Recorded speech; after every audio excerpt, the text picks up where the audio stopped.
বন্ধু বান্ধৱীসকল নমস্কাৰ। আশা কৰিছোঁ আপোনালোক আটাইয়ে ভালে আছে। মই আজি আপোনালোকৰ ওচৰত এটা বোট নেক ডিজাইনৰ ব্লাউজ কাটিং কৰিবলৈ ওলাইছোঁ। আপোনালোকে ভালদৰে চাব। অতি সহজ আৰু চিম্পুল নোৱাৰাৰ এই ব্লাউজৰ প্ৰথম জোখটো মই দেখাই দিছোঁ। দিশ হৈছে 14, বুকু 38, কঁকাল 34, কাণ 14 আৰু হাত হৈছে 10 আৰু হাতৰ মুহুৰি 6। এইটো হৈছে ব্লাউজটোৰ জোখ। এতিয়া মই আপোনালোকক দেখাই আছোঁ। প্ৰথমতে এইটো এটা ব্লাউজৰ কাপ পিচ, বৰ ধুনীয়া। এই পিচটো দুভাজত ল'ব লাগে। এই দুভাজত লৈছোঁ। দিশ চাব লাগিব।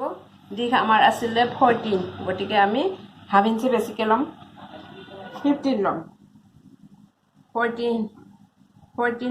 14 আছিলে, হাফ নহয়, আমি হেৰি ল'ম 1 ইঞ্চি বেছিকৈ ল'ম, 15। এই 15ৰ এটা দাগ দিছোঁ।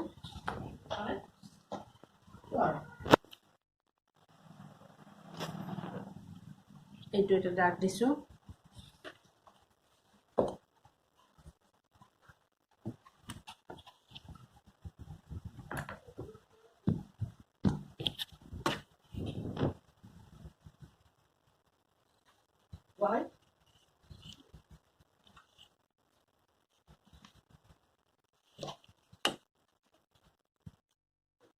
কাণ আছে আমাৰ 14, গতিকে আমি তাৰ হাফ ল'ব লাগে।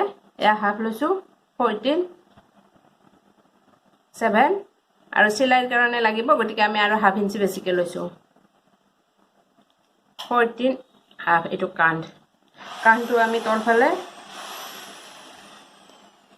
আমি 7 লৈছোঁ আৰু এইখিনিত আমি হাফ ইঞ্চি ডাউন কৰি দিম। এইখিনি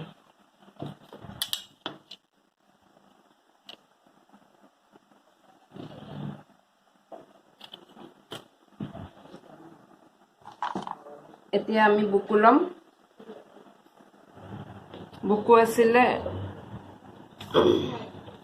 38ক আমি 4 ভাগ কৰিব লাগে। 38ক 4 ভাগ কৰিলে আমি পাম 9 হাফ পাম। গতিকে আমি 9 হাফ, আমি এই যে এই কান্ধৰ পৰা যিডাল আমি আঁচ টানিছোঁ তলফালে, ঠিক এইখিনি জেগাতে আমি ল'ব লাগে। এইখিনিত আমি 9 হাফ, এই 9 হাফ আমি ৰাখি দিছোঁ। আৰু এইফালে আমি 2.5 ইঞ্চি, 2 ইঞ্চি, 1 ইঞ্চি যোনে যিমান দিয়ে ৰাখি দিব। ভিতৰত এইখিনি কাপোৰ ৰৈ যাব।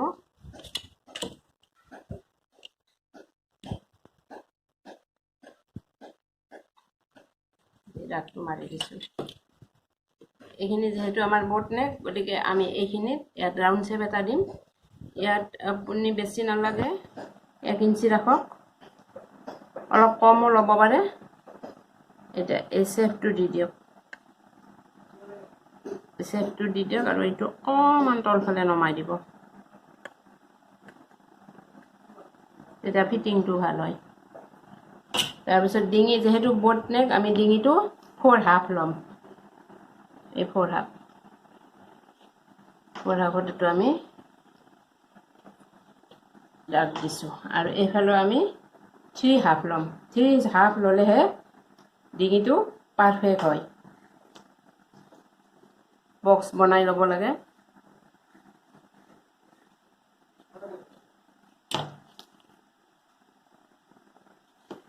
এতিয়া ৰাউণ্ড শ্বেপ এটা দিম, ৰাউণ্ড শ্বেপ।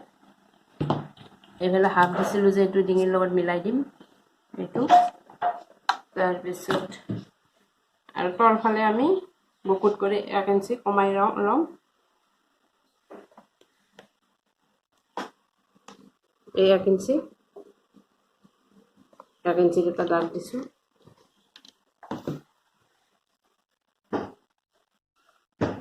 এইখিনিকে আমি মিলাই দিম, এইটো। তাৰপিছত টিকন লাগিব পিছফালে। টিকনটো আপুনি 5, 4.5 যি মন যায় তাতে দিব পাৰিব।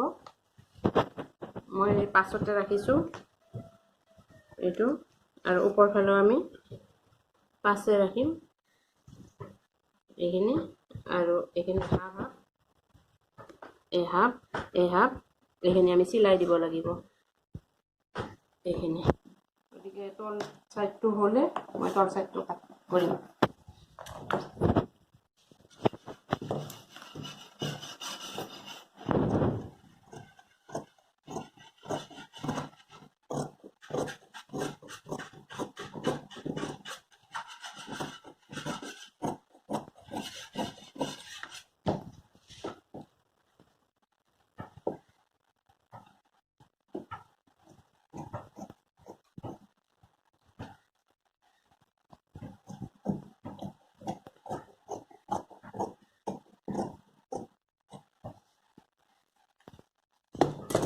এনে ডিস্টার্ব দিছে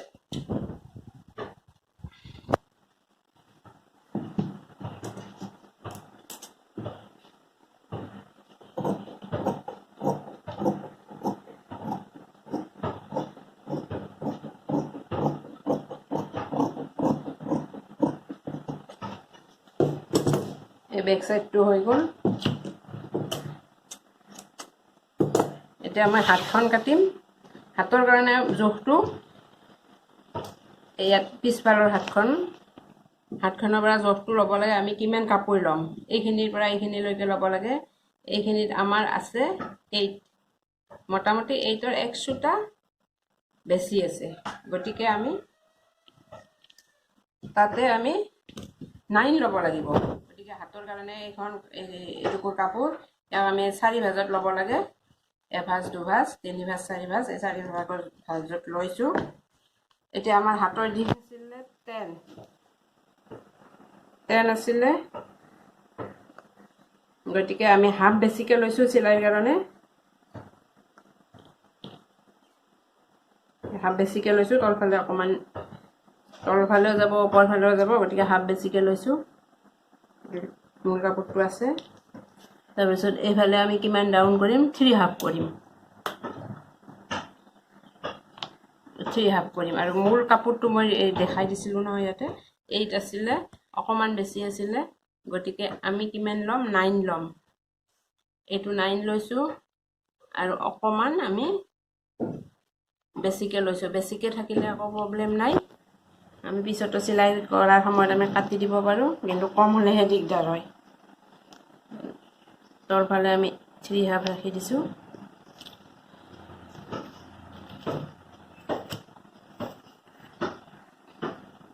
এতিয়া এইটো মিলাই দিব লাগে এইটো মিলাই দিছোঁ এতিয়া এইখিনিৰ পৰা আৰু এটা দাগ কাটক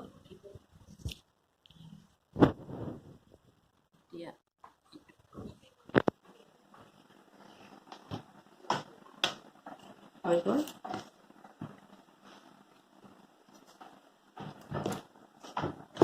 মুড়িৰ জোখটো দি আছোঁ মুড়ি আমাৰ এনে 6 লাগে আমি 2 ইঞ্চি বেছিকৈ ৰাখিম 8 ৰাখিছোঁ 8 ৰাখিছোঁ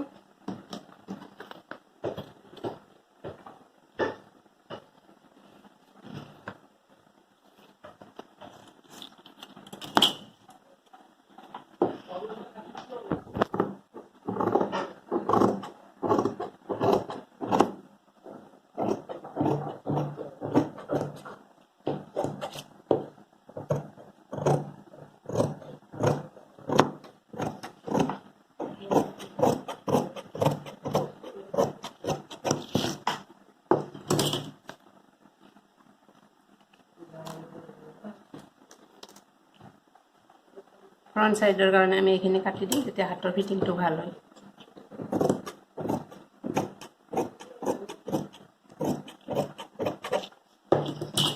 হৈ গ'ল হাত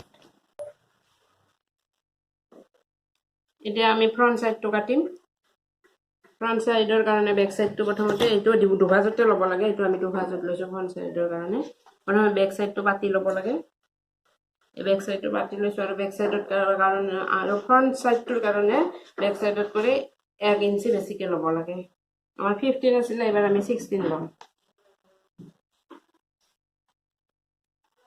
এই আমি 16ৰ দাগ কাটি থৈছোঁ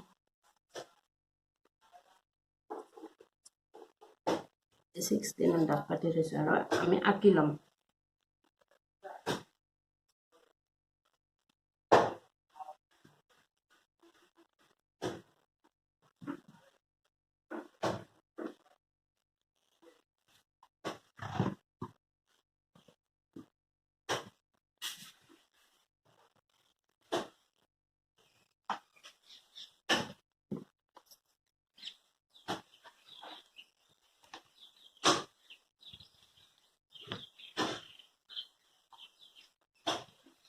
আমি আঁকি লৈছোঁ এতিয়া উঠাই দিম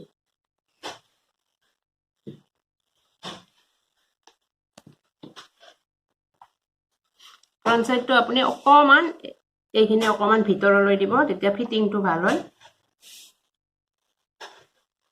এইটো তাৰপিছত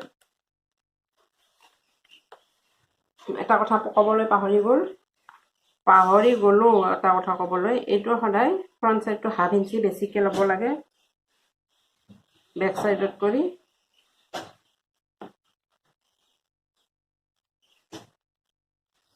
এই হাফ ইঞ্চি বেছিকে লৈছোঁ আৰু এইখিনি বঢ়াই দিব লাগে এইটো হৈ গ'ল তাৰপিছত এইটো উঠাই দিছোঁ এতিয়া তলফালে আমি 1.5 ইঞ্চি কাপোৰ বেছিকে ল'ব লাগে অকণমান উল্টা পাল্টা হৈছে এইখিনি মই আঁকি দিয়া নাছিলোঁ এইখিনি মই আঁকি দিছোঁ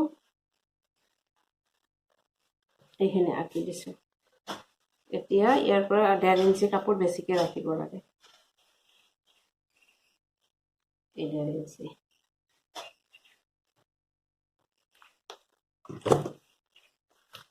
1.5 ইঞ্চি ৰাখি এইটো সমানকে দিব লাগে এইখিনি একে থাকিব এইখিনিতে 1.5 ইঞ্চি বাঢ়িব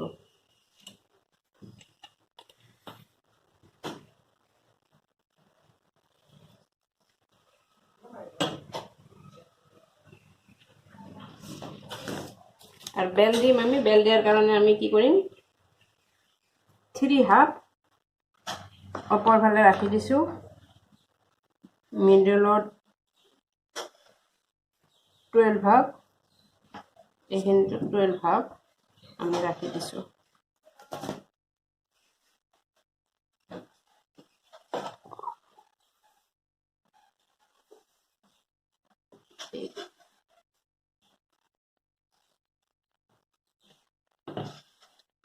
এখানে বেল্টের কারণ থাকে এটা আমার মিডল পয়েন্টের কারণে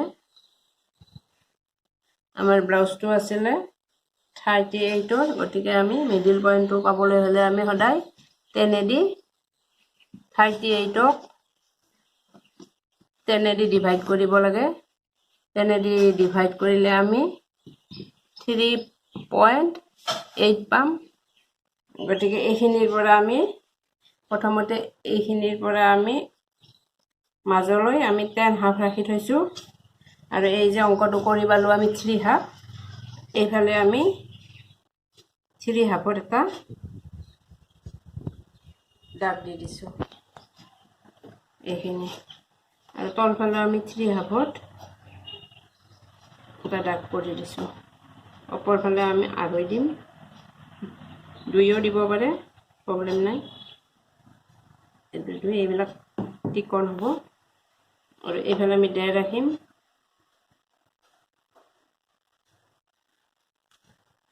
এইটো টাচ পয়েন্ট কিন্তু এইটো দেই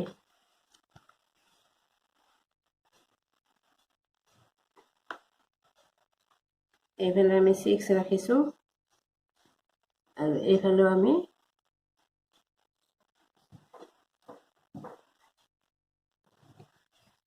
5 ৰাখি দিছো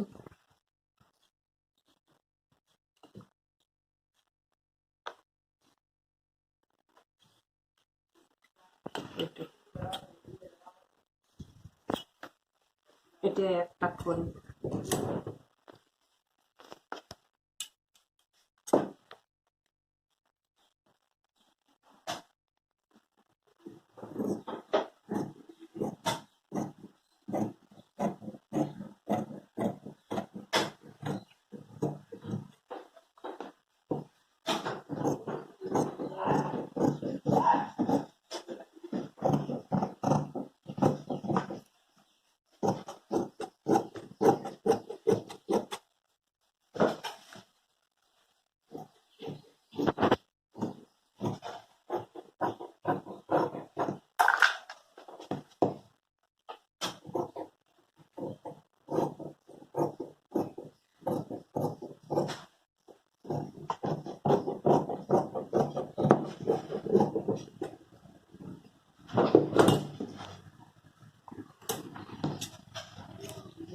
হৈ গ'ল এইটো front side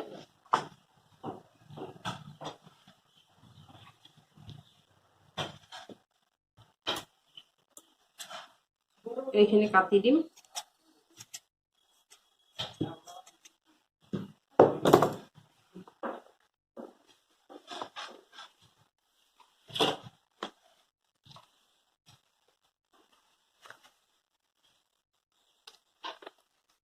itu back side itu front side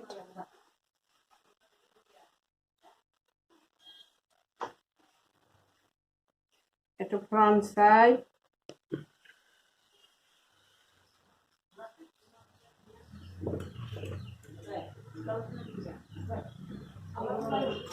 itu belt beltটো ইয়াত লাগিব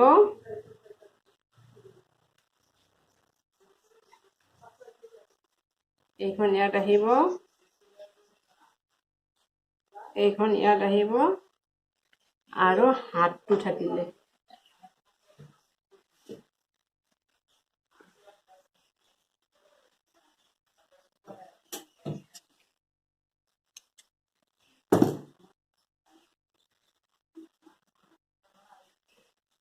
এইখন হাতখন ইয়াত লাগিব এইখিনিয়ে ফিটিং কৰি যেতিয়া চিলাই কৰা হ'ব তাৰপিছত ব্লাউজটো একদম দেখিবলৈ পাৰফেক্ট হ'ব পিন্ধিও ভাল পাব আৰু দেখিবলৈ ধুনীয়া হয় গতিকে আপোনালোকে যদি ভালদৰে বুজি পাইছে নিজৰ ব্লাউজটো অন্ততঃ কাটি চিলাই কৰিবলৈ চেষ্টা কৰিব ইমানেই ধন্যবাদ আৰু ভাল পাইছে যদি লাইক কৰিব শ্বেয়াৰ কৰিব আৰু লগতে কমেণ্ট কৰিবলৈ নাপাহৰিব